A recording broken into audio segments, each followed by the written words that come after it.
Dari semua hal yang pernah kualami di hidupku, malam itu di kaki Gunung Liwung adalah titik balik segalanya.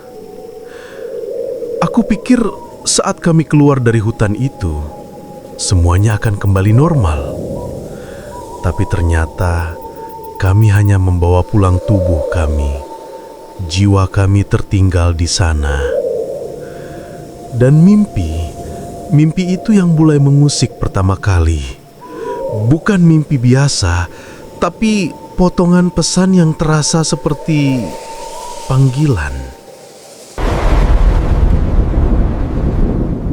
Gunung Liwung, gerbang yang tidak boleh dibuka. Setelah kejadian di sumur itu, kami memang selamat. Tapi yang kembali bukan kami yang sama. Munir mulai berubah sejak hari pertama. Aku pernah memergokinya duduk di ruang tamu jam 3 pagi, bicara sendiri. Tidak dengan suara, tapi dengan mata, seolah sedang mendengarkan bisikan yang tak kudengar. Heni, dia kerap terbangun tengah malam, berdiri mematung di balik jendela, menatap langit gelap yang tak berbintang. Mulutnya kadang berbisik, "Kembali, aku harus kembali." Dan Haris, sejak kami kembali, dia tak lagi mengucapkan satu kata pun. Tatapannya kosong, bahkan senyum pun hilang dari wajahnya. Sementara aku, entah kenapa, aku merasa Gunung Liwung belum selesai dengan kami. Aku mulai mencatat mimpi-mimpiku, setiap suara, setiap simbol, setiap nama yang muncul. Semuanya kucatat, karena semuanya terasa nyata. Lalu suatu malam, Munir datang dengan wajah pucat dan mata yang dalam. Dia hanya berkata pelan, "Faisal, kita harus kembali. Ada sesuatu yang belum selesai. Dan kita harus buka pintunya." Malam itu jadi titik balik. Kami bertiga, aku, Munir, dan Heni, bertemu di rumah tua milik kakek Munir. Haris tetap diam, tapi dia ikut duduk bersama kami. Di atas meja, tumpukan kertas, buku tua, sketsa, dan secari kain yang entah dari mana Munir dapatkan. Kami mulai menyusun potongan. Simbol-simbol yang kami lihat dalam mimpi ternyata sama. Bentuk lingkaran tak tersempurna. 3 garis yang saling bersilangan di tengah.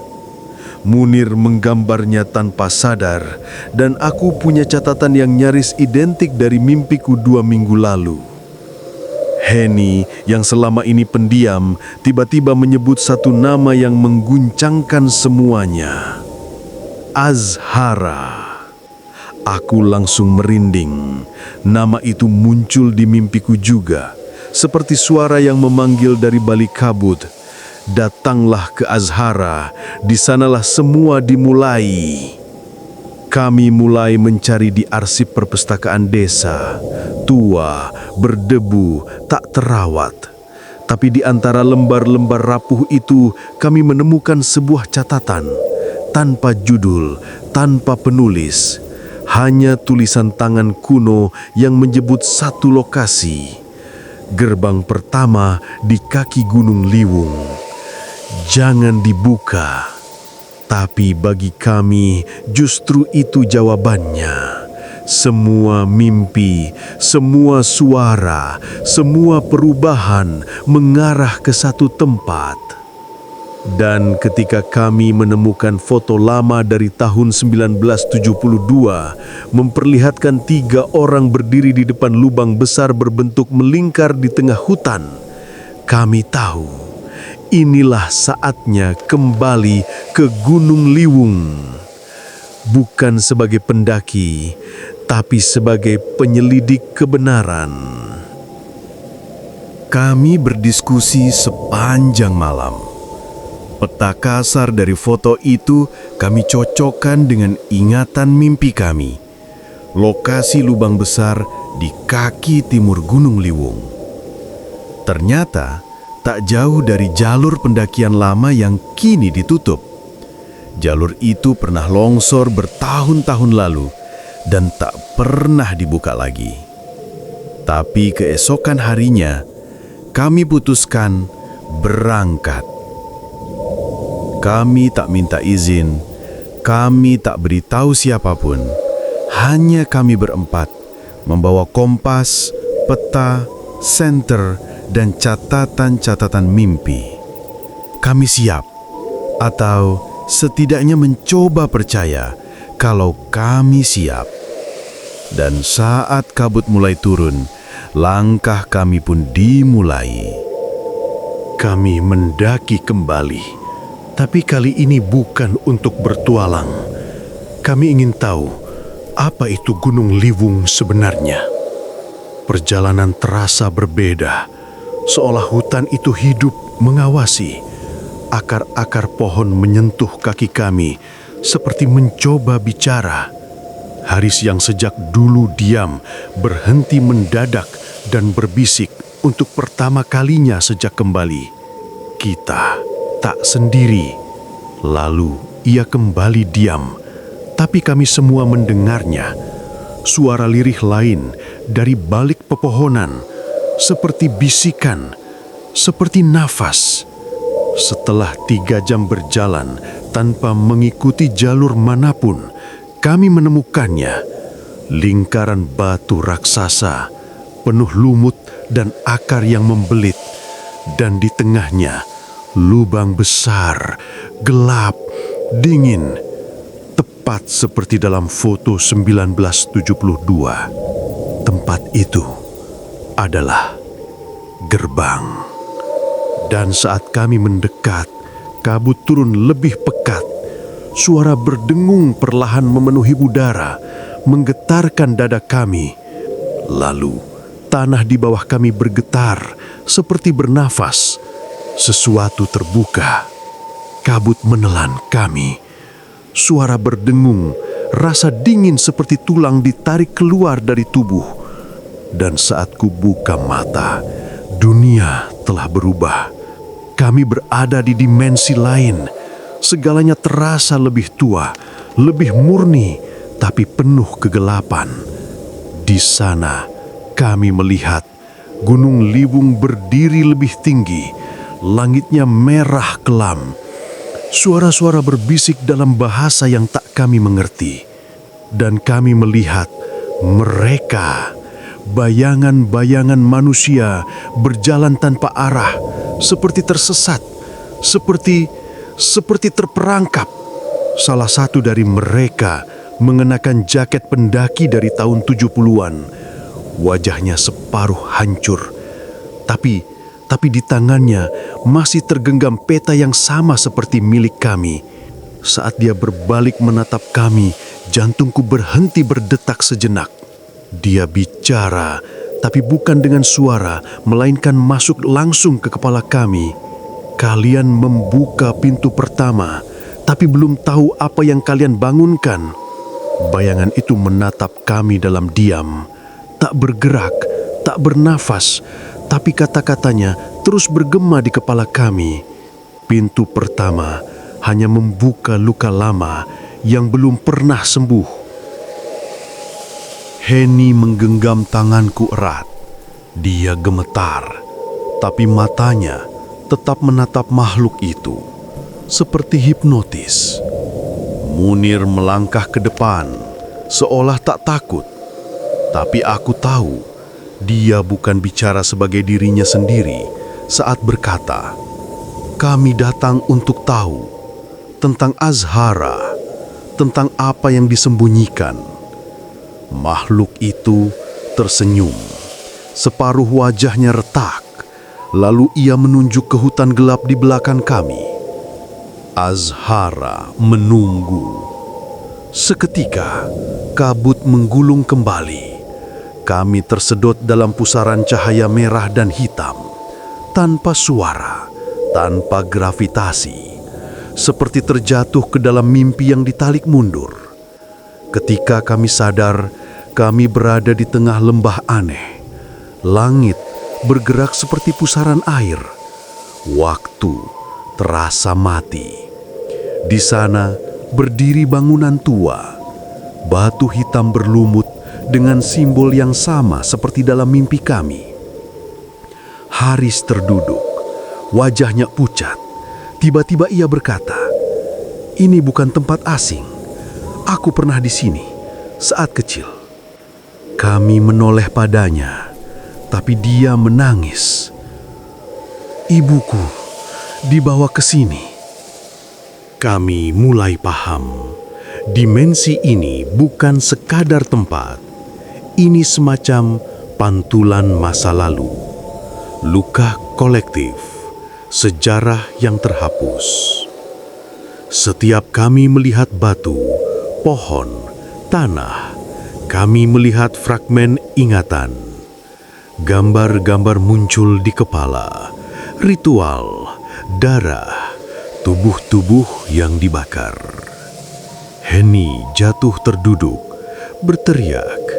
Dia melihat dirinya sendiri, tapi lebih muda, berdiri dalam lingkaran api sambil dikelilingi orang bertopeng. Munir seperti kerasukan. Ia mulai menggambar di tanah dengan jarinya, simbol demi simbol. Ia bergumam dalam bahasa yang bukan miliknya. Dan aku mendengar nama Azhara dipanggil ratusan kali. Dari arah lembah, dari udara, dari dalam tubuhku sendiri. Kami sadar, Gunung Liwung bukan hanya hidup. Ia adalah gudang memori, penjara, pintu antara dimensi manusia dan sesuatu yang lebih tua dari dunia. Kami berempat duduk di pinggir batu melingkar, terdiam, napas tercekak. Lalu, dari balik kabut, muncul sosok wanita. Berjubah merah, wajahnya tertutup hudung. Dia bicara tanpa suara. "Azhara tak ingin kalian tahu, tapi kalian sudah datang terlalu dalam." Lalu ia menghilang, dan dari tanah muncullah sebuah batu ukir bertuliskan aksara kuno. Munir membacanya pelan. Gerbang pertama telah terbuka. Gerbang kedua akan menuntut sejarah.